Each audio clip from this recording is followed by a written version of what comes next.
And I bow to God that resides in the heart of each of you. We are all but extensions of that one great consciousness. This morning we want to talk about achieving balance and harmony inwardly. And I'll skip right to the end and say that the way to do that is to achieve harmony and balance with God. And so everything else that I say is less than that, but will lead up to that and help us achieve that goal. Because when we can achieve that goal, then we come into harmony with our own true self. Our own true self is an extension of God. And we are nothing but an extension of God, and everyone else in the world is the same. And so, if that simple truth could be understood, then there would be no disharmony in life. I read a quote by the Dalai Lama recently that said, if every 8-year-old in the world were taught to meditate, war would end within a generation.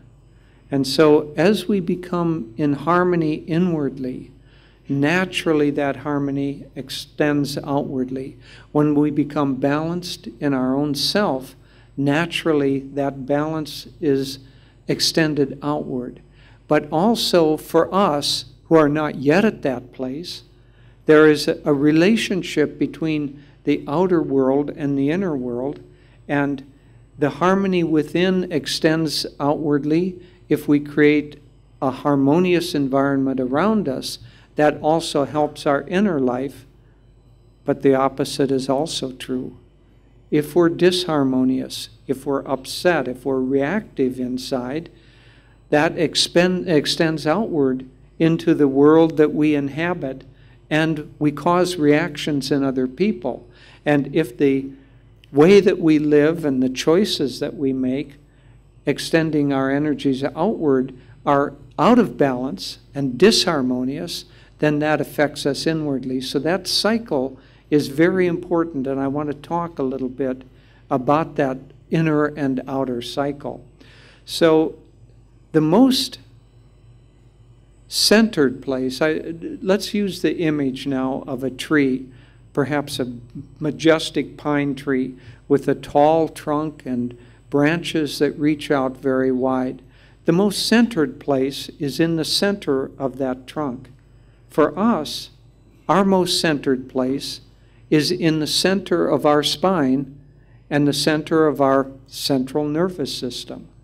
And so all of the real reactions, all of the real world that we think is outside of us, we actually live inside of our own central nervous system. As you look, it looks as if I'm at a distance, and I look and I see that you're at a distance. But what is really happening for both of us is that sight is happening on the surface of our eyeballs and then on the nerve system that's inside the eyeball. So what seems to be outside of us and what it looks like I'm seeing out there is really only the reflected light that has bounced off a person, a wall, a ceiling, and that light comes back and we're seeing it actually inside of ourselves, inside of our brain. So light is outside, but the seeing is inside, and so with all of our senses. But the more we extend those senses outward, the more we think that we live outside of ourselves, the more like that pine tree, we extend out in the branches, and those branches are not necessarily in balance, and especially if that tree has grown, let's say lacking sunlight from one direction, receiving it only from the other direction, those branches are going to be predominantly on one side or another. And so if you live your life out of balance and you open yourself to the light of God only from one direction, let's call that direction success, worldly success. If you open yourself only to the light that comes through worldly success, you're not interested in anything else, you don't care what happens, other than success, you don't care how you treat people in order to achieve success, then your tree is going to grow in a very unbalanced way. All of your branches are going to reach out in one direction, and they're going to unbalance you on the inside. And so for us, we need to bring our energy back in. And let me talk about that. There are ways to do that on physical, mental, emotional, and spiritual levels. And so let me talk a little about that. You know, the great yogis sometimes carry a danda. And why do they carry a danda? Not because they can't walk. Master, when we say master, we refer to Paramahansa Yoganandaji. He sometimes would carry a cane, even when he was younger, not because he needed a cane, but because that was, in America, his substitute for carrying a danda. I mean, he was strange enough already. Indian, long hair, sometimes dressed in Indian clothing and the orange Geru robes and so on. He was strange enough already. He didn't need a danda as he walked around, so he would carry a cane. But the cane was a substitute for a danda. Now, why does a yogi sometimes carry a danda? Master said because it represents the spine. And if we live in our spine, if we live in our central being, then we live in balance and we live in harmony. As we get more extended outside of that, we become less and less balanced. And not only do we become less and less balanced, we become, if we stretch out on two sides, those sides represent duality. So as we stretch out, one represents elation. Oh, isn't this exciting? Isn't this wonderful? I went to work. I got a job promotion. It's just wonderful. And so we're all elated, and our emotions are all riled up. And then we hear the next day, oh, we didn't get that promotion after all. Oh, now I'm all depressed. I'm all run down. Is life even worth living? And so the more extended outside of ourselves, the more we live in a world of duality, and the more we live out of balance. The more we can bring our energy in, the more we live in a state of balance. When I was a child, there was a park near us, and the park had a little wheel, and the children would sit on that wheel, and then someone would push that wheel, spin it around. And if you were on the outer edge of that wheel, you had to hold on to something or you'd fly off. And of course, flying off was more fun, so we didn't hold on to anything. We loved to fly off. But then we would have contests where the last one to fly off was the winner. And so we quickly learned that the place that you didn't fly off was when you got to the center of that wheel. And then you barely had to hold on at all. And so there'd be a battle to get to the center. Well, if only the rest of us would battle to get to our own centers, this world would change. So how do we get our energy centered? Our energy tends to go outside of ourselves. Let me talk first a little bit about on a physical plane. What can we do to help bring our energy in? Krishna in Gita tells Arjuna, yoga is not for he who eats too much or eats too little, for he who sleeps too much or sleeps too little. And so the first thing is to not get too much into extremes. And physically, what that means is Master put a lot of emphasis on diet. Not just diet that would make us healthy, but diet that would help uplift our consciousness. In fact, the very first day that I met Swamiji, I was a young man of 23, and I had read the autobiography of a yogi. And as Dr. Aditya said, I went and I knocked on the door in San Francisco of Swami Kriyananda's apartment. And he introduced himself, and we introduced ourselves. And then he said, I'm working on a project. Would you like to help? He was actually sending out flyers for his upcoming classes, and we were putting mailing addresses on that. After that, we went out to this beautiful spot in San Francisco, Golden Gate Park, and we had a picnic. It was wonderful. That's what really hooked me. Ananda Ma said, once the cobra bites and that poison gets in you, it never gets out again. And I got bitten by the cobra that day because I was very interested. I had read the autobiography of a yogi, and I wanted to know more about it. And here was a direct disciple, and not just any direct disciple, the direct disciple that had absorbed so much of the teachings and was doing so much to help others absorb those teachings. And so Swami Kriyananda, we started out with some songs. He had a wonderful voice, and he brought a guitar and he played some songs and sang those songs, and it was charming. And then as we ate the food for the picnic, he began to say that those foods not only had different nutrients, they had different qualities. There's food that helps us be harmonious. That's sattvic food. There's foods that make us restless. That's rajasic foods. And there are foods that make us sleepy and heavy and pull our energy down. Those are tamasic foods. And so he started talking about quality of foods, but also specific qualities that Master had taught him. Bananas, for instance, are for humility. Cherries are for joy. They bring that quality to one.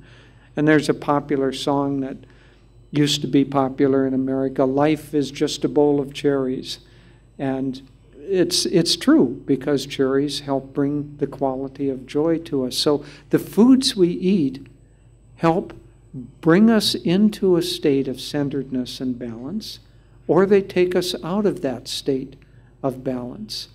And one of the things that we first learn to control is our diet. Now, I won't go into, there are a million pages of diet information and suggestions on the internet or in the bookstore. You can get all of that information you want, but unfortunately, some of it is conflicting with each other. Let me tell you what Master said about diet. He called it proper eatarianism. So proper eatarianism is the majority of your diet should be fresh fruits and vegetables. You should have whole grains, and you should have those kinds of elements in your diet that help uplift your consciousness. And he suggested that you fast 1 day a week if you can. Now, why fast 1 day a week? I mean, this was back in the 1920s and 1930s that he was suggesting this in America, and it was probably no more popular to suggest that in America in 1920 than it is today to suggest that you fast a day a week. But now studies are coming out for what fasting does for you if you fast 1 day a week. It resets your cellular system, resets your hormonal system. It helps cure diabetes. There are hundreds of benefits of periodic fasting. But I don't want to dwell on just that, because honestly, the physical world, if we get that under our control, is the least important of the 4 elements. But eat properly, and if you eat properly, your system, your physical system, is going to be more harmonious.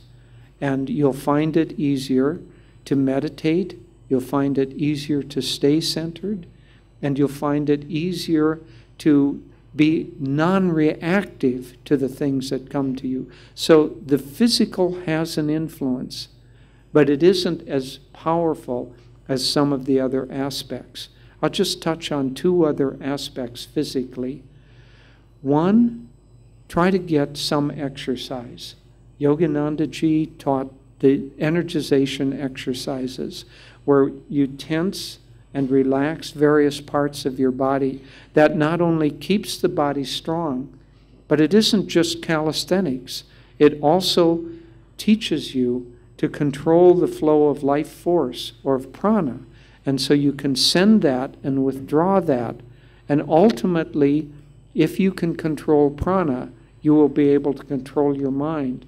But let me come to that step by step. So control the physical aspects of your life, being able to have proper diet, proper exercise, enough sleep, but not too much sleep. He who sleeps too little, he who sleeps too much. Have enough, but not too much. And don't take substance into your body that are toxic. Alcohol, smoking, any kinds of drugs, those things just pollute the body. It's like that pine tree that I expressed earlier. You know, the nutrients and life force come in through the trees and through the trunk and the root system.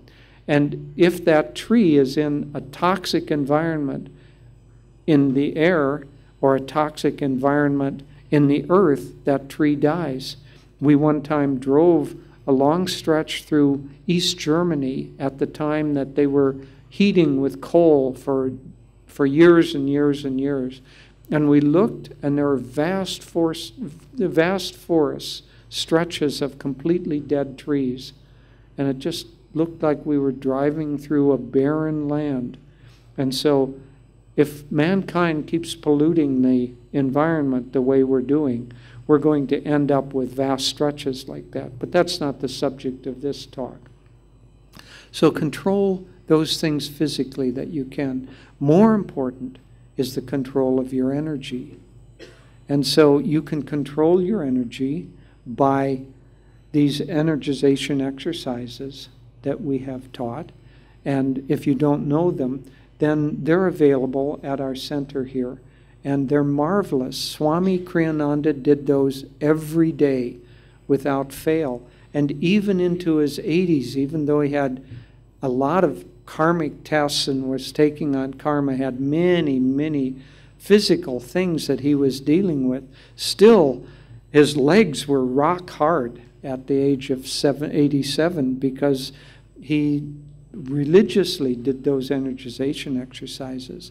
And so controlling the energy, Master teaches that we're surrounded by prana. It isn't just Master, all the great yogis teach this. We're surrounded by a sea of energy, and that energy actually enters at the stage, at the point of the medulla in the body. It isn't the physical medulla, it's just that area, that it's the subtle spine and the chakras. And energy, prana, enters into the physical body at that point. And if we can learn to control how that prana is directed, we will learn to control also our mental state. And so if we control our energy, we will control our mind and emotions, but it also works in reverse. And so Master also taught a lot of affirmations, because if your mind is positive, then you're open to that flow of energy, and you're open to all of the other beneficial elements that can come to you. So positive thinking and positive acting is not something that is, I don't know, kind of a, people can laugh at it. People can say, oh, it's just kind of airy-fairy and it's not really important. They've done studies showing that those who are happy, those who act with positive energy, are more successful in every aspect of life. So Yoganandaji taught affirmations in order to control that. And he also taught visualization in order to have the mind able to control, able to picture positive things. If you would have an affirmation or a visualization maybe once every 2 hours to uplift the mind, it would be like taking a drink of refreshing prana every 2 hours. And it will change your whole attitude, your whole behavior. So those are powerful techniques, but the most powerful of all is meditation, because meditation brings us back in balance inside. meditation actually, I was talking about prana and sending that prana out to the various aspects of our body by tension and relaxation, but consciously sending energy. Where do we want to bring that energy to? Back into the spine, back into the trunk of our tree, which is the central nervous system. And so as we withdraw that energy, then the duality of the world, the likes and dislikes, the ups and downs, the night and day, the pleasure and pain, all of that begins to fade away, and we find centered in our own self not only a steadiness and a harmony and a balance, but most of all, we find our own soul nature.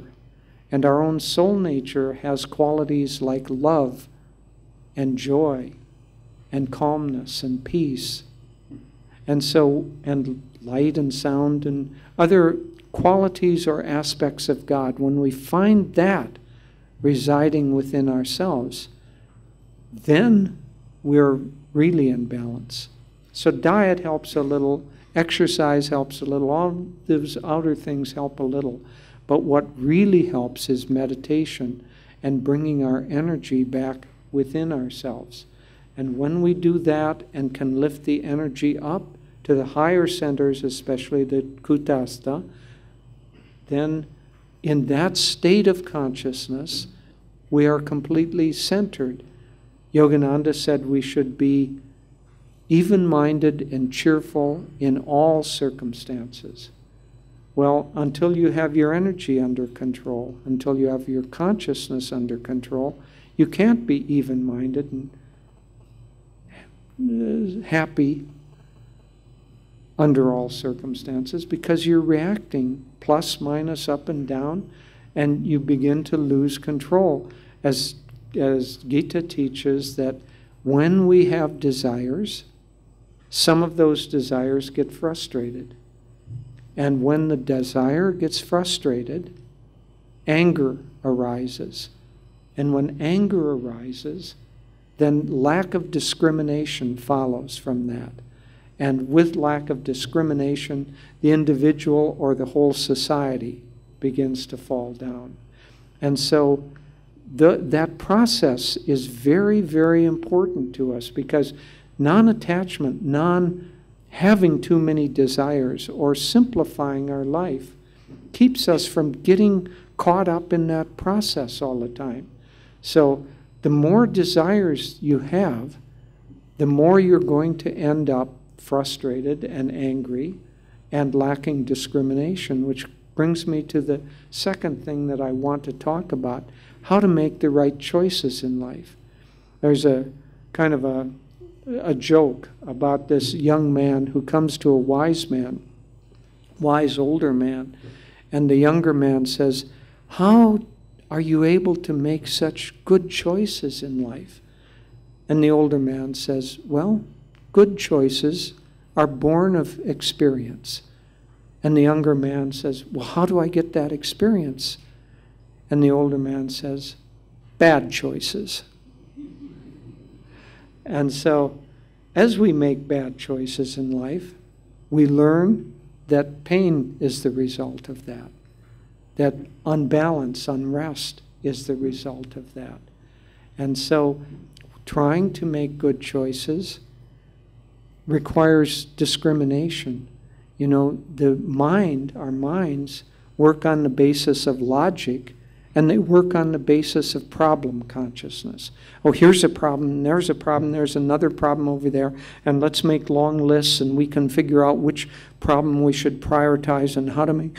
And yes, that works to a certain extent, but it doesn't bring us into a state of inner balance, really. Inner balance and wise choices come from intuition. Master said that logic is the mind's way of knowing. Intuition is our soul's way of knowing. And how do we awaken intuition? First of all, with non-attachment. Remember that kind of sequence. With desire comes frustration, With frustration comes anger and loss of discrimination. So the more we reach out and hope that we're satisfied, hope that something outside of us will produce happiness for us, the less balance and the less control we have. And so intuition bypasses all that problem consciousness, and it goes directly to the answer. And when we can live in a balance inwardly, then we also affect our outer life, and our outer life affects us. And let me end by talking about that. First of all, how does our outer life affect our inner life? Well, if you want to be restless, then associate with restless people and listen to restless music and watch restless things on the television and check your mobile every 10 minutes to see whether there's a message. And then if there is a message, try to multitask on your mobile. And the more things that you do that make you nervous, the more outside of yourself and out of balance you're going to be. One time a man came to Yogananda and he said, I've been having a difficulty with my heart. And Yogananda gave him the strangest piece of advice. He said, have your wife cut off the middle button of your vest. And the man, why? What? And Yogananda noticed that this man had a habit of playing with that middle button. And it produced nervousness in his mind, and that nervousness translated into irregularity in his heart. And so the outer world, if we connect nervously with it, will create inner nervousness with you, and then it's a downward spiral from there. So you have the ability to control your outer environment. One time, a student of Swami Kriyananda's went to him and she was trying to get the answer to a problem that she was having. And she said, oh, Swami, it's so hard to know what to do. And Swami said, no, it isn't. You already know what to do. It isn't hard to know what to do. You're just having trouble doing what you know that you should do. So all of you in the audience, you know the things that are making you restless, and you know that they're not good for you. I don't need to tell you that. I can remind you of that. The difficulty is that the habit momentum isn't allowing you to change those habits. And so try to control one thing at a time. Try to control maybe the tendency to go on a mobile and check emails or messages every 10 minutes. Limit yourself. Do it once in the morning, once in the evening, or once at noon and then in the evening. But limit yourself and control your habit patterns so that you bring your energy in. Now, when you bring your energy in and you're contented and happy and balanced in your own self, then you begin to influence the environment around you. If you come to a person and you're acting grumpy and angry, and you come to a salesperson and you say, I want a cup of coffee, and fast, and make it the way I want it, how is he going to act? How is he going to make that cup of coffee for you if that's what you're after? Of course, coffee makes you nervous too, but we won't go into that. But if you're harmonious and happy, then it changes that person. One time, Davidji and I were flying on the day after Thanksgiving, which is a big holiday in America. And for whatever reason, so often on big holidays, the main activity is overeating. And so it is with Thanksgiving in America. And so everybody overeats on Thanksgiving, and some drink too much, and then the next day, they're kind of like this. And so we came to the airport the day after Thanksgiving, and we went to get a cup of tea at this little coffee and tea shop. And the guy came and kind of looked at us through blurry eyes, and you could see that he was barely functioning. And so we started just trying to give him energy. And we said, we ordered our tea, but then we said, what did you do yesterday for Thanksgiving? Did you go and see your family? And that perked him up a little bit. And he began to talk about, yes, he'd gone to see his family. And, well, what did you eat? Was there a big meal? Of course, then he began to describe. So his energy started to come up. And just the friendship brought his energy up. And then there were two other employees that were in the shop, and they saw this happening because they were like this too. They wanted a little hit of energy, and they came over, and we were just chatting. And at the end of 5 minutes, one of them, who lived in the Philippines, said, if you ever come to the Philippines, you have to come and visit me with my family. Gave us her address, and we were all friends and family. Now, that is distorting the universe around you. According to your actions, you will actually bend the reality around you. And so the universe will respond to you the way that you respond to the universe. So if you're centered, if you're harmonious, if you're even-minded and cheerful, and you react to other people like that, other people will feed that back to you. And if you're a meditator, and if you have a bubble of joy around you, whenever you walk down the street, you will touch others with that bubble of joy. And it will lift their energy up and center it, because joy is centered here at the Kutastha. That's the center of joy in the body. And if your energy emanates from there, it will affect others and it will help them withdraw their energy. I'll just end with this story. We used to go with Swami Kriyananda for several months. We were living together in Los Angeles. And there was a place where it was nice and flat, and there was a stretch of shops for about 2 blocks, and he would like to walk down and look at the pleasant things in the shops. And then we'd cross the street and come back down the other side. And it was just a way of him getting exercise that had a little interest to it, rather than just kind of walking in a neighborhood. And so one day we did this, and as we were coming back down the other side, there was a woman shopkeeper standing outside of her shop. And Swami came up and stopped and began chatting with her. And this woman was rather sensitive spiritually. And she said, oh, I was so hoping you would stop and come into my shop. With a lot of energy, she said it. And Swami said, well, why? And she said, I was watching you and your little group on the other side of the street, and I could see an aura of light around you, especially in the whole group. And everybody you passed, I could see that they got a little bit happier. And I was so hoping that you would come and bring that light into my shop. And of course, Swami was charmed, because this is the truth. And immediately they had a friendship.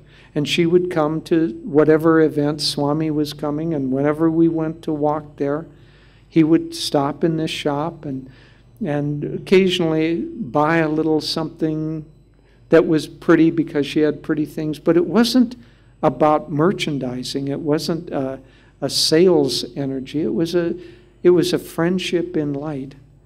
And so the most balanced, the most harmonious thing we can do is to live in one of the qualities of God and to emanate that around us. So if you can live in light and emanate that around you, everything that you touch, every person that you touch, will feel that light and will respond.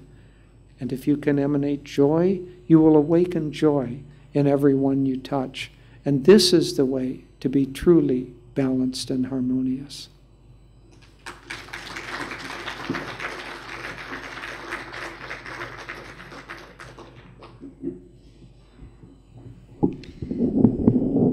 Hello, everyone. I'll also share some thoughts with you today. First, I also want to thank you all for joining us today, and especially thank all of our volunteers that make these events possible. You know, we all come and we see a beautiful stage, book tables, lovely altars, but there are hours and hours and days of planning that go into creating such an event where we can come together and share God's vibrations in fellowship and Sangha together. So thanks to all of you who made this possible.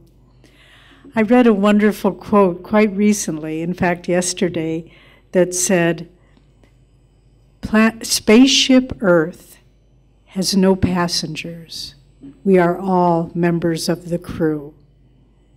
And I thought that was a very good quote, because what's the difference between passengers and crew? Passengers can sit in their seat and throw things in the aisle and ask for this and ask for that and get irritated if there's a line or something. But the crew has to make it all work. And so it has to keep everything flowing, making sure everything's in balance. And so this planet that we live on, if we all thought of ourselves as the crew and not just passengers, this would be a very different world than we find right now. Right now, our world is very much out of balance. We can see it in the environment. We can see the global warming and the melting of the polar ice caps and the glaciers. We can see it in the level of pollution. Jyotish and I have rooms in our ashram in Gorgon. And I don't know why God put us in the most polluted city in the world, but there we are. And you just wake up in the morning and the air is quite polluted. And we see the rise more and more frequently of these epidemics, pandemics that span the planet, and diseases that we don't yet have cures for. And the instability of global economics, the hostility, the imbalance in disharmony between different religions. What is causing all of this? Are these random events? Not at all.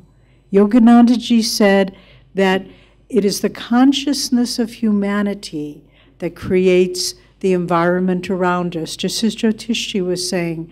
So it's the consciousness of indifference to the world around us that allows such levels of pollution to exist. It is the consciousness of greed and self-seeking only for oneself that creates financial instability. It is the consciousness of lack of sensitivity to the natural environment that creates the weather patterns that we see that are changing dramatically in our lifetime. The state of California, where Ananda Village is, we've been in a drought for 7 years, and the reservoirs are going down and down and down, and they're having to stop bringing water to big stretches of farmland and orchards because it simply doesn't exist.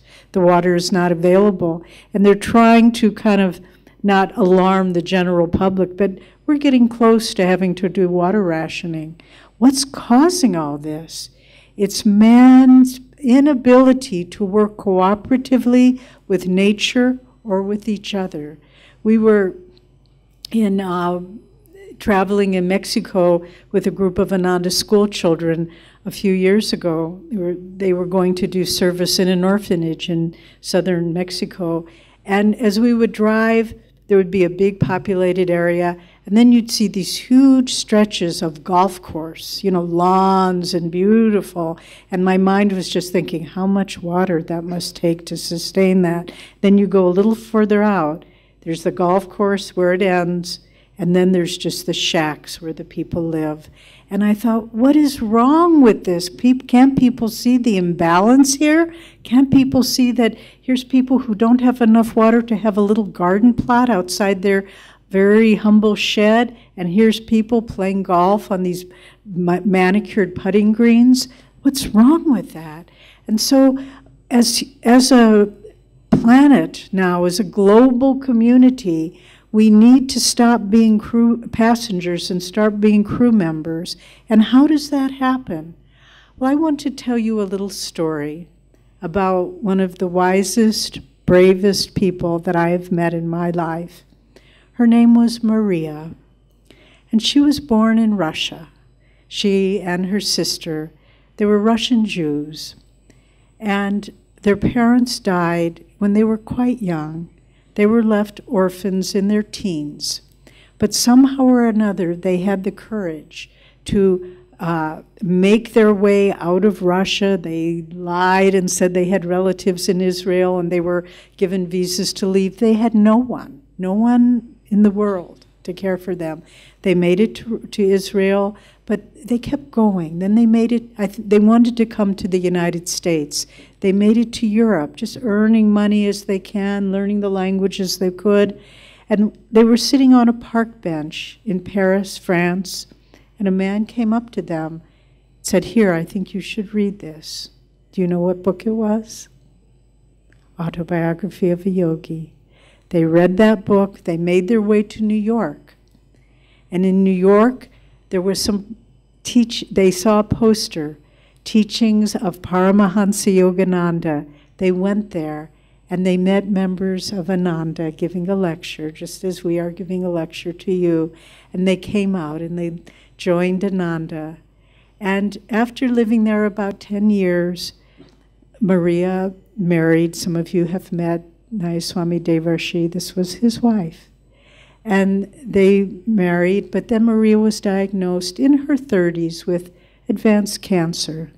And she fought it she had surgery, chemotherapy, radiation. It would be in remission. But for 10 years, this went on. And then finally, Devarshi and Maria were giving some programs in Dallas, Texas. And she began having an incapacitating headache. And she simply said, "It's gone into my brain." And by the time they returned to Ananda village a few days later, she could no longer walk. It was growing very quickly. And as Devarshi was wheeling her into the medical facility where she was going to have an MRI, which in fact determined that her brain was filled with tumors, and Devarshi was quite upset, one naturally, understandably. And Maria looked up at him, and she gave us what we call Maria's mantra. She just looked up at him, and she passed a few months later in a state of freedom. Maria looked up at Devarshi, and she gave us her mantra. She said, "Detach yourself, control the reactive process, and live the teachings." And that's all she said. And shortly after that, she really went into a state of silence. We were with her at the end when she died, very peacefully. But I want to talk about Maria's mantra, because we made big posters of it, we shared it. But these three injunctions that Maria gave, detach yourself, control the reactive process, and live the teachings, are really the essence of the spiritual life. And they're the essence of what enables us to live in harmony within ourselves, with others, and to create harmony on the planet. I should add also, Yoganandaji predicted that the world would go through tremendous upheaval environmentally, financially, politically, all of these things. But he said these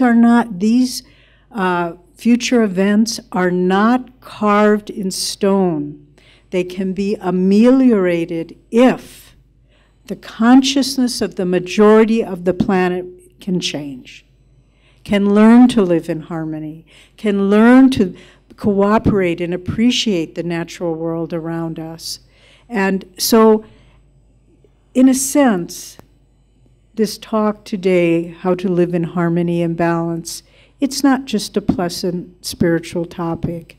It's vital to the survival of our planet and to the happiness and the future of mankind. And so let's talk about Maria's mantra. First of all, detach yourself. How do we do that? Because life seems to be so real to us. It seems so important. And so said something and we're devastated and we have to change it and give them back what they gave to us. But if we can begin to just step back, one step, there's a simple bit of advice. If you get angry, count to 10 before you say anything. It works. Even in those 10 seconds, you're able to get that control where you don't just say, this is real and I'm engaged in it. One of my favorite stories from the scriptures of India is the story of when Narada and Vishnu were going for a walk one day. They were just wandering the countryside. And Narada, the disciple, says to the Guru, Vishnu, he said, Master, explain to me the nature of delusion, of Maya. And Vishnu says, very well, but I'm a little bit thirsty. I see a village over in the distance. Could you go and get me a drink of water? And Narada says, willingly, Master. And he runs off to the village to get some water. And he knocks on the first cottage that he comes to, and the door opens. And lo and behold, there's a beautiful young maiden, the most beautiful girl that Narada had ever seen. And he immediately falls in love with her. Desires, frustration, anger, as we were talking about. And he says, he thinks, I must have this girl for my wife. And of course, Vishnu over and outside the village is quickly forgotten. And he asked the girl, will you take me as your husband? And she said, well, you must ask my father. He's the head man of the village. So he goes to the father and he asks, and the head man said, well, you seem like a fine young man, but I'm the head man and I have no sons. So if I give you permission to marry my daughter, you must stay in the village and become the head man yourself.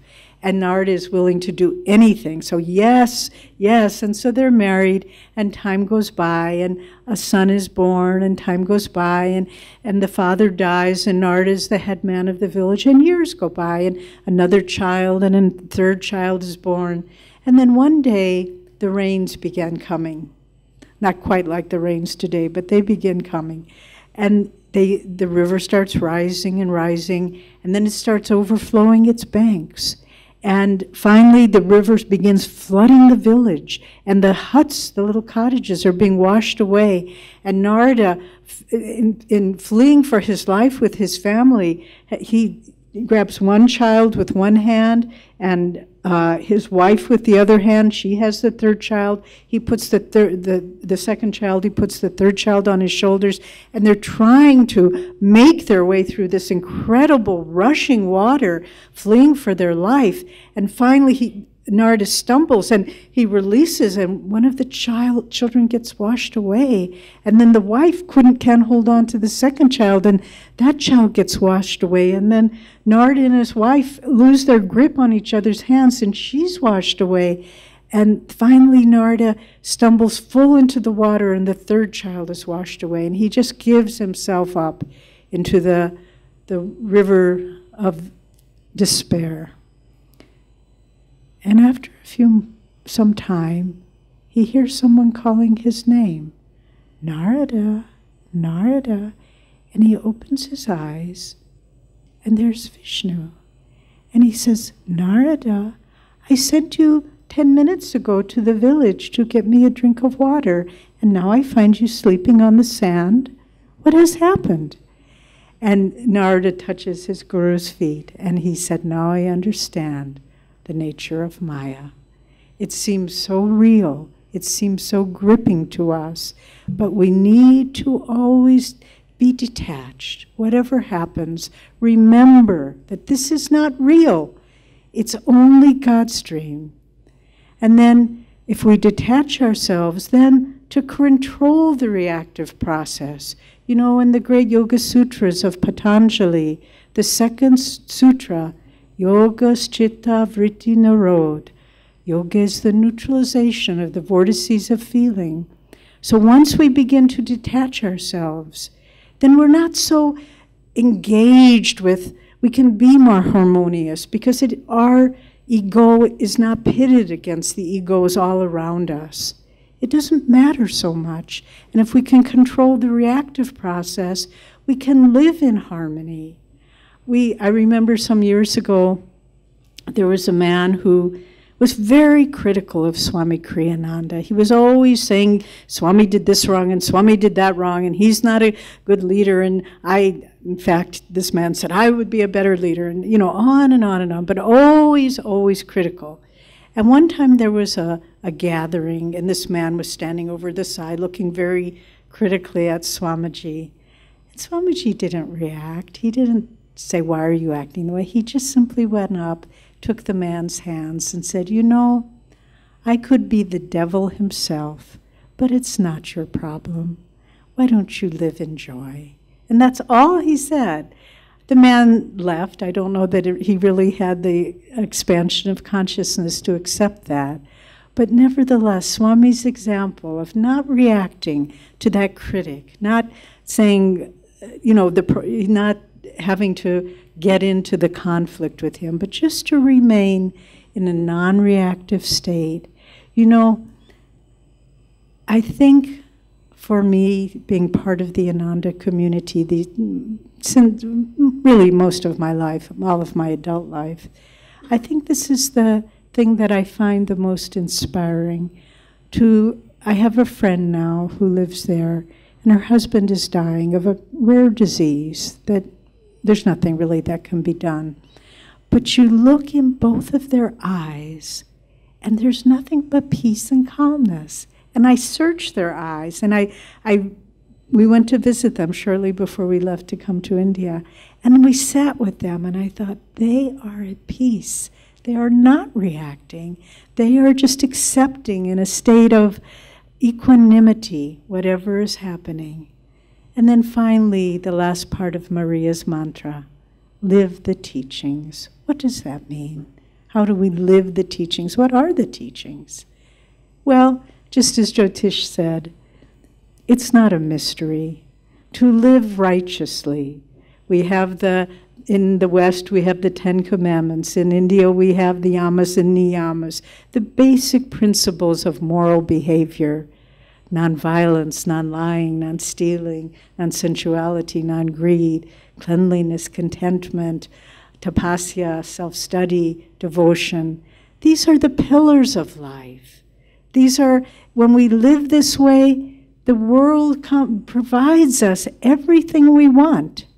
And in Patanjali's Yoga Sutras, he says the power that is accrued from perfecting each of these yamas and niyamas, if we live with a sense of non-greed, everything that we need will come to us on a material level. If we live in a sense of nonviolence, the world around us becomes peaceful and harmonious, and on and on. So the basic fundamentals of human life, they can't be ignored. Without them, you can go and meditate all you like. You can do mantras and chanting, but if you're not honest, if you're not kind, if you're living a life of intense sensuality, you won't be able to do these things. You won't be able to have an interior balanced life. So one aspect is living the basic moral precepts, when we say living the teachings. Another aspect, Yoganandaji said that our path is a balanced life of meditation and service. Find a way to serve humanity in whatever way it can be, not just your family. That's our duty. But we have a bigger duty, and that's to humanity at large, to find a way that we can make a difference in the world. Why did Jyotishji and I talk to that little man at the tea shop? Simply to try to share with him the joy we were feeling from a life of meditation. It was just service. And we can do that in many, many ways, to live in harmony, give what you have.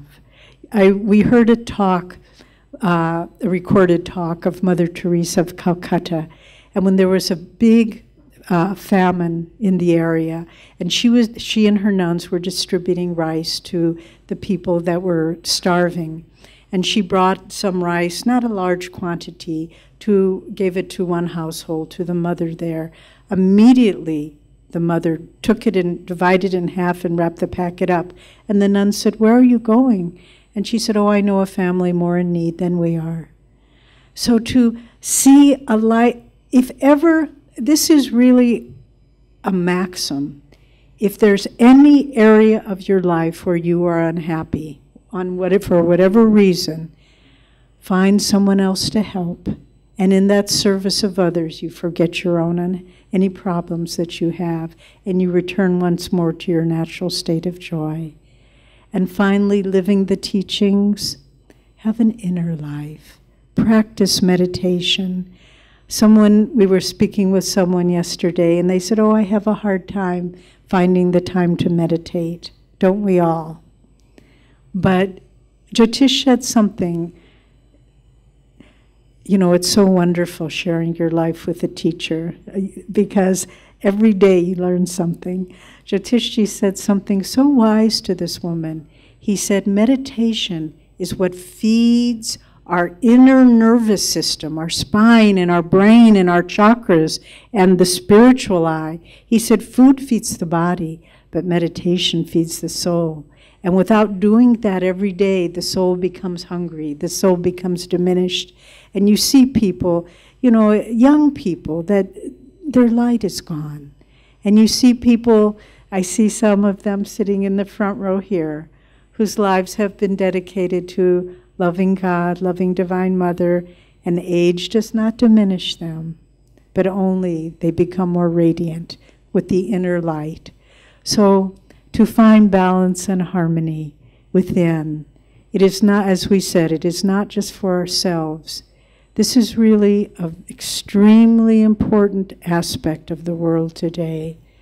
Why, as a Westerner, we look at your Prime Minister Modi. You can debate it with me, I don't know, but in the West we're very impressed with him.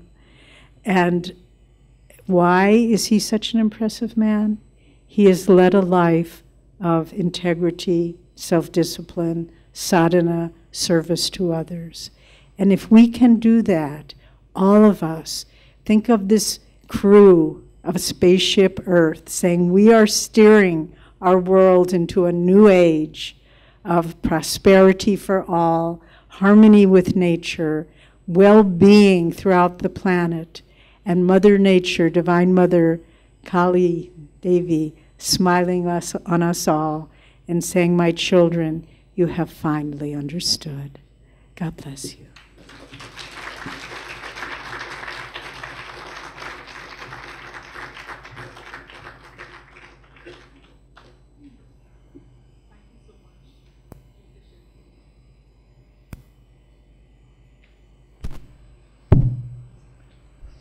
Thank you so much, Jyotish and Devi, for sharing your wisdom and understanding with all of us. We will dearly remember the pine tree and remember to balance it from time to time, as well as the story of Narada and Maria's mantra, which really stood out for all of us. Thank you so much. We now have an opportunity to ask them a few questions, and we will have mics circulated by Deepak and Suvir. So just raise your hand if you feel to ask a question.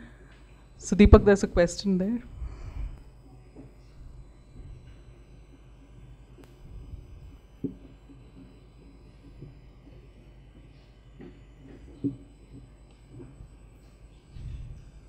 You talk about detachment, but how is it possible to be detached? Because attachment gets your work done. I mean, attachment is very life force, which propels my living. I mean, if I'm not attached to my job, if I'm not attached to my work, I won't make a living.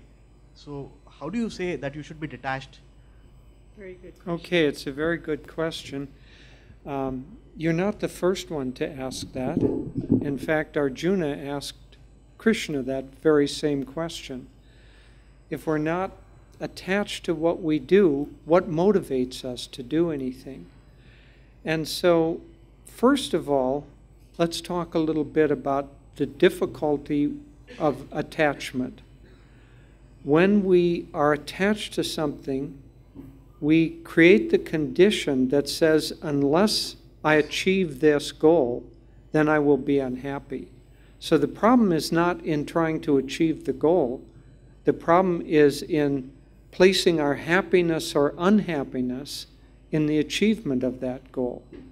And so if we can bring back the sense that achieving this goal is going to make me happy and not achieving this goal is going to make me miserable, then that is the essence of Nishkam Karma that is taught in Gita.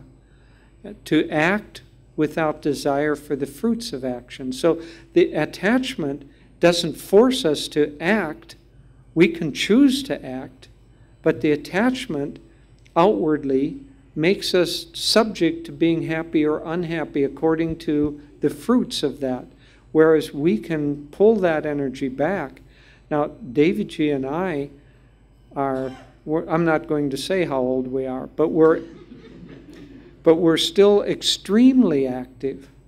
But we aren't attached to achieving something where our happiness isn't caught up in that outer thing, but we're still very motivated to act. But that action is now more for us to please Guru, just to act according to what is right to do. And so we're more motivated by that than we would be by attachment to the fruits of the action. And so the more centered you are, you don't lose your motivation to act. You actually increase your motivation to act, but you lose the ability for something outside of yourself to make you happy or sad.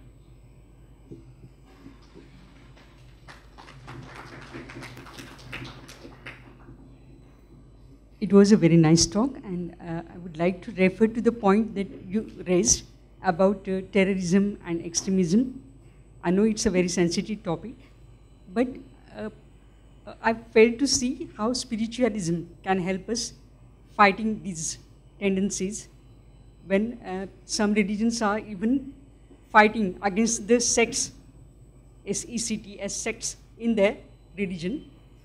And principles of non-violence and reverence for the same principle that is abiding within all of us. We can't even express these things. We can't even communicate these things to such people. So what is the solution? Is the solution only political? Is the solution only of military prowess? Or can spiritualism do something about this? That's a very good and very pertinent question. Do you want to? Okay. It's about, I'll start. Okay, I couldn't quite hear everything. It's about terrorism and how to battle against that, and can spirituality be effective against that. First of all, terrorism is a cancer in society. It's a terrible thing, and that consciousness of terrorism is one of the worst spiritual diseases that we have on the planet at this time. There are many rationales for it. People say, oh, it's okay because they're downtrodden, they're depressed, or pushed down in society. None of it. There's no rationale for terrorism. So can spirituality fight against that incorrect behavior? Probably for the people who are caught up in it at this time, I would say they are not reachable on a rational basis. And so in the Gita, again, the war of Kurukshetra is very clear about when there is evil in society that is pulling society down, you must combat that with force.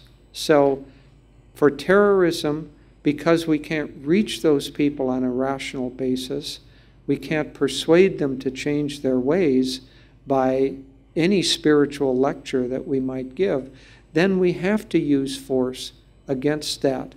But let me also talk about the Gita is not only a historical document, it is allegorical.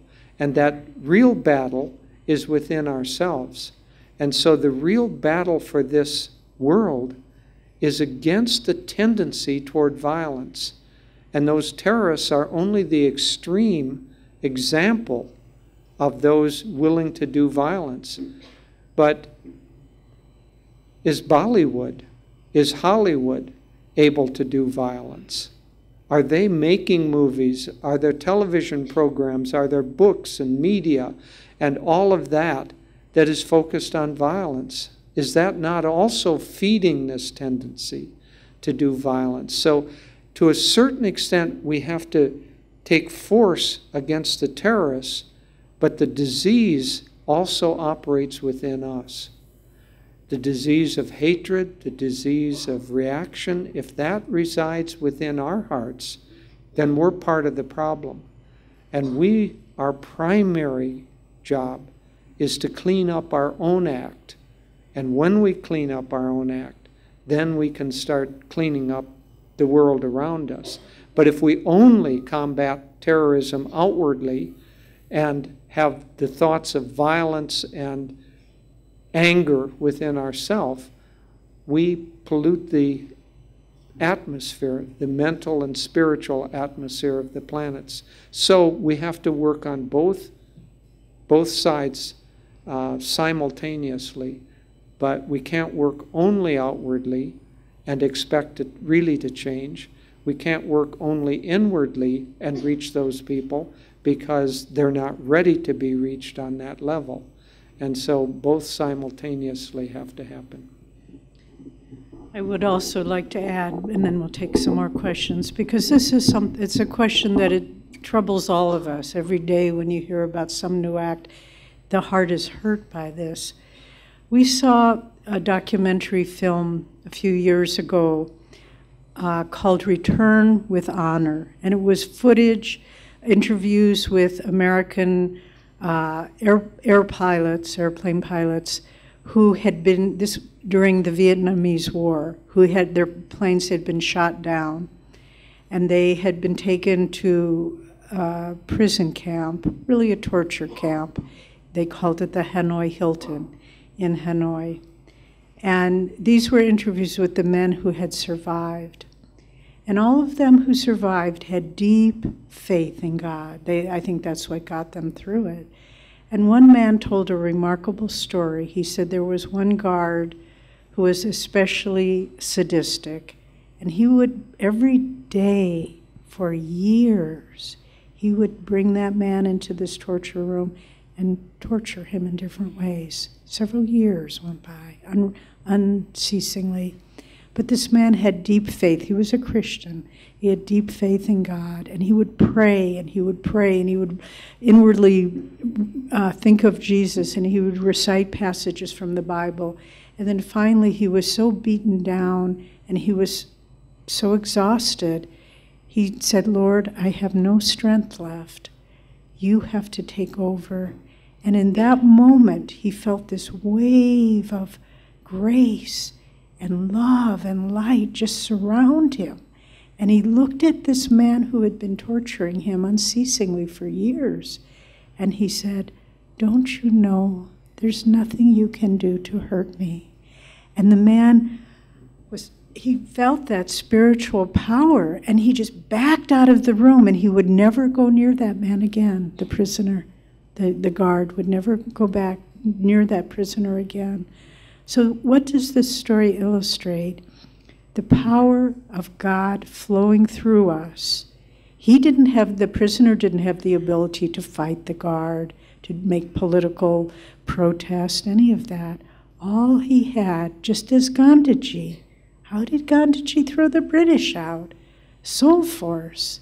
And when you read in the scriptures, Mahabharata and Ramayana, how the world was filled with demons. The Rakshasas had taken over. And the great incarnations, Rama and Krishna, came, and the Pandavas, to destroy the Rakshasas, drive them out.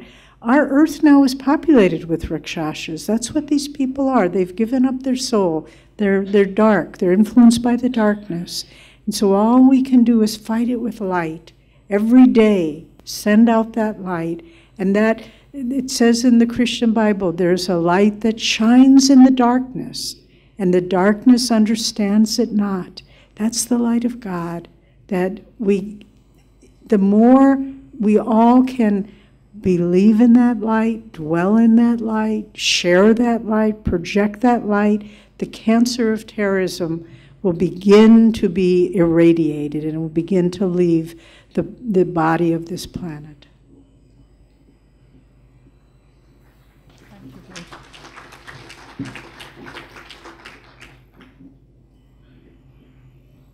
Do we have any more questions? There's one here. Yeah, there's one at the back. You told us Maria's mantra, which I feel that it will help us finding harmony. It will help us finding harmony and inner happiness. There are 3 segments, as you told us: detachment, reaction, and living the teaching. So can you help us understand more about reactions, because we are living in the normal real world and we all are normal human beings? Okay, talk about the reactive process. First of all, no, you start. I just want to say we're not living in the real world. Right.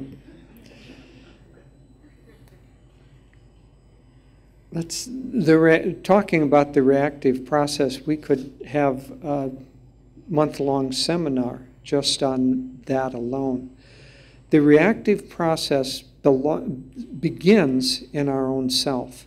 It begins by the flow of energy up or down in our central nervous system, and especially in our astral spine. The astral spine, the chakras, these teachings are part of yoga, and I won't go into them other than to mention that that's where it begins. But when because you can find information at our center. But when the energy is flowing up, especially toward the higher centers, the consciousness becomes positive and centered. When the energy is flowing down, it becomes negative and more outward. And you can see this even in body language.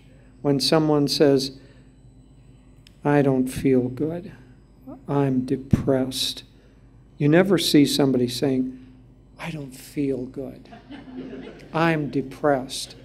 Or someone saying, "I feel so awful, I just can't even get up in the morning." So our own body language reflects this downward pulling energy and upward pulling energy. Why do we say we get up in the morning? Because when we awake from the subconscious state, the energy rises, and so we get up in the morning. And so it begins with the body, and there are yoga postures, there are a number of things that we can do, even our diet, as I was talking about, that help to bring under control the flow of energy in our bodies. Now, when we begin to control the flow of energy in our body, then we can begin to meditate more deeply. And the purpose of meditation is to take control of that energy that goes up and down, which causes the reactive process. And under our own control, we bring it and hold it at the spiritual eye, or at the katusta. And when we can do that, we go into a state of calmness and self-control. Automatically, it isn't something we have to force. We control our mind, we control our energy, we control our reactive process. And so yoga and meditation specifically help us work on doing that. But we can't control it outwardly, because when it's just going outwardly, then it's subject to the plus and minus, the duality of Maya. I'll just add, and then where's Dr. Jyotish? Maybe this is the last question. Yeah. So we'll just I'll answer your question also, and then I think that's all the time we have questions. In Autobiography of a Yogi, Master says, thoughts are not individually rooted, but universally rooted. And what that means is we think we're thinking our own thoughts, but really even the thoughts we have, the reactions we have, are a reflection of the level of our own energy and our own consciousness. So if you are in an uplifted state, you look at the world around you, the good and the bad, and you say, well, that's just the way things are. If you are in a discouraged or negative state, you look at the world around you, this is terrible, and this is terrible, and why did they do this? And a master said, we're much more like radio receiving stations than we realize. We're just tuning into universal thought forms. So how to get out of the reactive process? Practice yoga and meditation.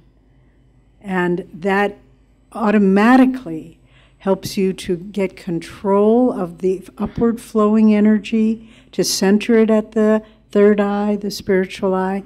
And when you do that, the whole world looks differently. Honestly, I'm not saying this. Swami Kriyananda used to always say, I don't want to convert you to anything but your own higher self.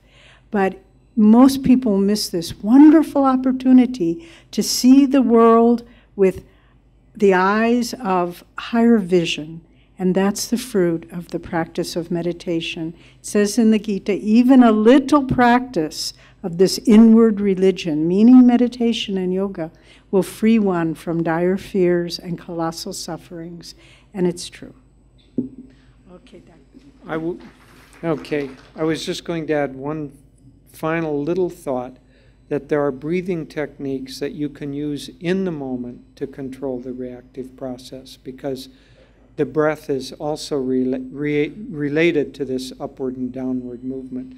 And these are taught at our center, and so there are many techniques that actually work on this, so it isn't just vague.